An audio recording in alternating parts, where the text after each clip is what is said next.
এখন একটু আমি জল দিয়ে দিলাম, জল দিয়ে আমি ভালোভাবে কষাবো। তো আমার এই যে গন্ধ বের হচ্ছে, মনে হয় পাশের বাড়ির লোকজন চলে আসবে আমার এই মিনি কিচেনের বিরিয়ানি খাওয়ার জন্য। তো এখন একটু দিয়ে দিলাম বিরিয়ানি মশলা। গন্ধ যা মনে হচ্ছে পাশের বাড়ির লোকজন সব চলে আসবে। তো দেখো আমার কারিটা একটু একটু করে আস্তে আস্তে রেডি হতে যাচ্ছে। তো কারি দেখো অলরেডি রেডি হয়ে গিয়েছে। তো এখন আমি হাফ কারিগুলো নামিয়ে নেব আর হাফ এই কড়াইতে রাখবো, রাখিয়ে আমি লেয়ার দেব।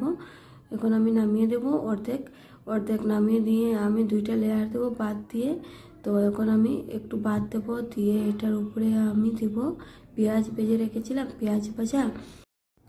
পেঁয়াজ ভাজা দেব আর ঘি দেব আর কেওড়া জল, গোলাপ জল দেব। দিয়ে আমি আরেকটা লেয়ার দেবো সেমভাবে। এখন কেওড়া জল একটু দিয়ে দেব আর গোলাপ জল একটু দিয়ে দেব, দিয়ে আমি আরেকটা লেয়ার দেব। তো দম বসাবো। এরপরে দম বসানোর পর তো অপেক্ষার পালা। আর গন্ধ বের হচ্ছে আমার এই মিনি কিচেনের রান্নায়, আমারকে ফিদা করে দিচ্ছে। তো দেখো আমি আরেকটা লেয়ার দিয়ে দিলাম। এখন কেওড়া জল, গোলাপ জল দিয়ে আমি ভালোভাবে এটাকে দম বসাবো। দম বসানোর পর তো অপেক্ষার পালা। তো আমি দেখো একটু আটা দিয়ে যাতে বাতাস বের না হয় তার জন্য ঢেকে রেখেছি 10 মিনিটের মতো। আমার বিরিয়ানি রেডি হয়ে গেল। তো আজকের ভিডিওটা কীরকম লাগলো, আজকের জন্য টাটা বাই বাই। আবার